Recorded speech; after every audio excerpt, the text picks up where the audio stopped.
গাতে জামাটা খুলি ওই গেঞ্জি খুলিছে, গেঞ্জি খুলি 3 টুকরো করিছে, করি সেই 1 টুকরো দিয়ে গলায় পিছাইছে, এমন পিছান যেটা 9 বছরের হাস্য উজ্জ্বল ফুটফুটে একটি বাচ্চা মেয়ে নুসরাত জাহান রাহি, যেখানে 3 মানুষরূপী অমানুষ দর্শক মন্ডলী স্ক্রিনে ছবি দেখতে পাচ্ছেন। এই মানুষরূপী অমানুষ ধর্ষক যেভাবে সেই নুসরাত জাহান রাহিকে ধর্ষণ করে, এমনকি পরবর্তীতে তাকে যেভাবে শ্বাসরোধের মাধ্যমে হত্যা করা হয়, এক জোড়া কানের দুলের জন্য নুসরাত জাহান রাহিকে যেভাবে জোরপূর্বক খেলার অবস্থা থেকে ধরে নিয়ে যে সেই জনি নামে প্রধান আসামির বক্তব্যে উঠে এসেছে যে এখানে 3 যুবক মিলে তাকে ধর্ষণ করে।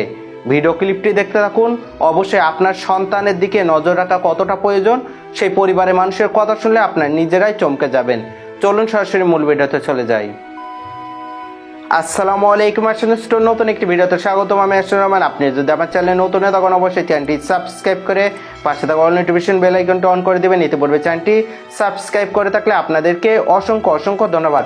সাতক্ষীরার আশাশুনিতে যেখানে ছোট্ট হাস্য উজ্জ্বল ফুটফুটে বাচ্চা মেয়ে নুসরাত জাহান রাহি যেখানে অপহরণ, এমনকি যেখানে পরিবার মানুষ খুঁজে না পেলেও সেখানে পুষ্কুনিতে যেভাবে তার সেই মৃতদেহ ভেসে ওঠে, সেখানে পা এমনকি গলা বাঁধা, এমনকি হাত বাঁধা অবস্থায় নুসরাত জাহান রাহিকে যেভাবে হত্যার বিষয় নিয়ে সেই পুলিশ প্রশাসনের তদন্তে বেরিয়ে আসে রেজওয়ান কবির জনি নামে সেই প্রধান আসামি, যে নাকি সেই একজোড়া কানের দুলের জন্য সেই নুসরাত জাহান রাহিকে জোরপূর্বক ধরে নিয়ে যেভাবে সেই 3 যুবক মিলে তাকে ধর্ষণ করে, এমনকি সেই একজোড়া কানের দুল যেভাবে ছিঁড়ে নিয়ে তাকে হত্যা করে।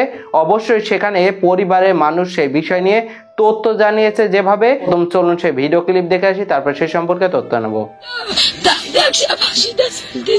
আমি এইটুকু দেখতে চাই, আমি দেখতে চাই আমার কলজে খালি করলো তার মার খোলাসে খালি হোক। আপনারা আপনাদেরকেও খবর দিনি, আপনারা সবাই আমার কাছে আইসেন আমার সোনা বাঘের জন্য, আমার সোনা বাঘের সুস্থ বিচারটা করুন, আমার সোনা বাঘের জন্য সুস্থ বিচার। এইভাবে যদি এই বাচ্চাটাকে নির্মমভাবে হত্যা করেছে, এর বিচার যদি আমরা না পাই তাহলে আমরা বাচ্চা মানুষ করবো কিভাবে? আমাদেরও তো মনের ভিতরে আতঙ্ক থাকতে পারে যে আমার বাচ্চা কোথায় গেছে, কোথায় গেল। আমরাও তো হয়রানি থাকবো, কোথাও কাজ কাম করতে পারবো না। বাচ্চা কাচ্চার দিকে যদি এভাবে নজর দিয়ে রাখা লাগে তাহলে আমরা চলবো কিভাবে? আপনাদের বাড়ি আসতো?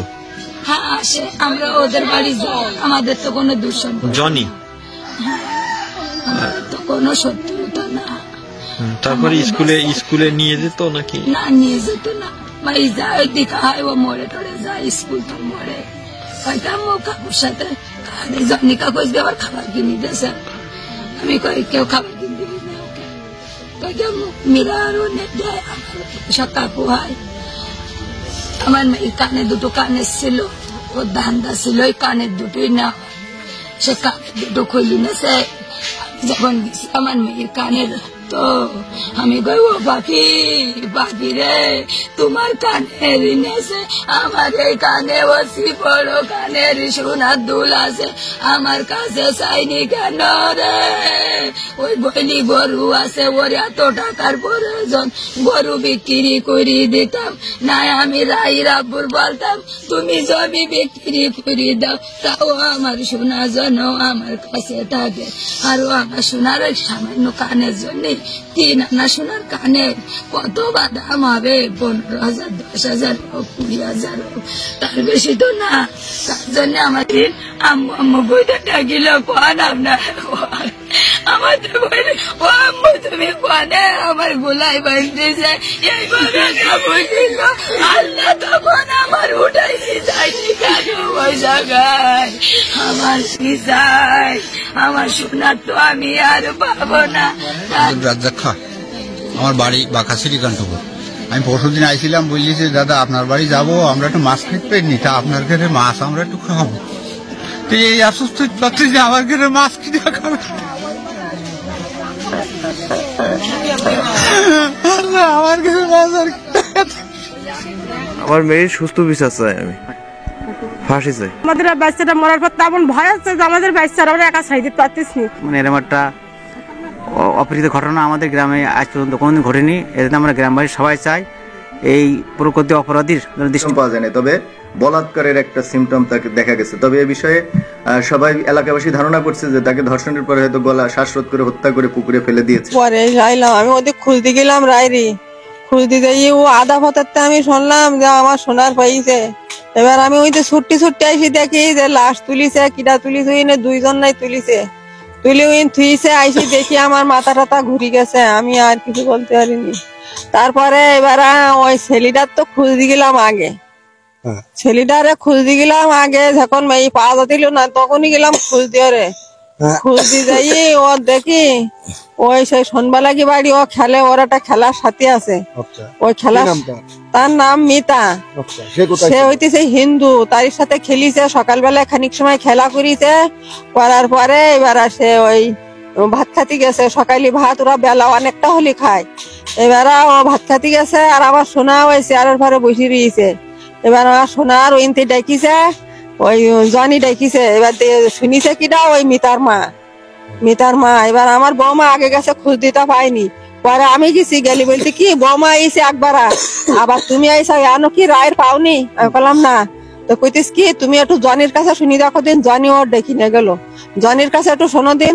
আমি জনির বাড়ি এসে জনির ডাকতেছি, ও জনি বাপ আমার নুনু কানে, তুমি গায়ে নুনুর ডাকি চাও? তো কইতিস কি না তো কাকি আমি ডাকিনি তো, কিরা বলতি? আমি কইতে সন্ধ্যাবেলার বউ যে বলতিছে। তো বলতিস কে তুমি ভাত খাই চাও? আমার সে কথা আর শান বলতে দিলে না, বলছি তুমি ভাত খাই চাও? আমি বললাম না, আমি গোসল করে নামাজ পড়ি তাই আইসি, আমার সোনার খোঁজ দিয়ে আমরা বাঁকাই যাবো। তো কইতিস কি তুমি ভাত না খাও? বামাই দুটো ভাত খাও কাকি, আসেন। বললাম না ভাত খাও না। আর এবার খুঁজতে গেছি ও দক্ষিণ পাড়ায় মাহফিল হইতেছে, সেই মাহফিলে গেছি খুঁজি, মাহফিলিতে খুঁজি ওইতে মাইকিং করেছি, করি ওইতে আসতেছি, একটা লোক যেই বলতিস কি তোমার ছেলের নাম কি রুবেল? আমি বললাম হ্যাঁ। কইতেছে রুবেলের মেয়েটা পাইছে পুকুরি মোরা, তার হইতেছে বাইন্দিস। ছোট্ট ফুটফুটে হাস্য উজ্জ্বল ছোট একটি বাচ্চা মেয়ে নুসরাত জাহান রাই, যেখানে দ্বিতীয় শ্রেণী পড়ুয়া 9 বছরের সেই রাইকে যেভাবে ধর্ষণ করা হয়, এমনকি যেভাবে সেই কানের দুল ছিনিয়ে নেওয়ার জন্যই তাকে অপহরণ করা হয়, এমনকি পরবর্তীতে যেভাবে পুষ্কুনি থেকে তার মৃতদেহ উদ্ধার করা হয়, সেখানে পরিবারে মানুষের হাহাকার। 3 ধর্ষক যেভাবে সেই মানুষরূপী অমানুষ সেই পশুতে রূপান্তরিত হয়ে 9 বছরের একটি মেয়েকে ধর্ষণ করে, এমনকি যেভাবে তার সেই কানের দুল ছিনিয়ে নিয়ে তাকে যেভাবে শ্বাসরোধে পিটিয়ে হত্যার পরে হাত পা বেঁধে যেভাবে পুষ্কুনিতে সেই মৃতদেহ ফেলে দেওয়া হয়, অবশ্যই সেই 3 ধর্ষকের উপযুক্ত শাস্তি মৃত্যুদণ্ড, যেটা অতি দ্রুত কার্যকরের জোর দাবি জানাচ্ছি। সেই সম্পর্কে আপনাদের তথ্য মন্তব্য কমেন্ট বক্স জানাবেন। সকলে সচেতন থাকবেন, পরিবার নিয়ে ভালো থাকবেন, সুস্থ থাকবেন। দেখা হবে পরবর্তী অন্য কোনো ভিডিওতে, সে পর্যন্ত আল্লাহ হাফেজ।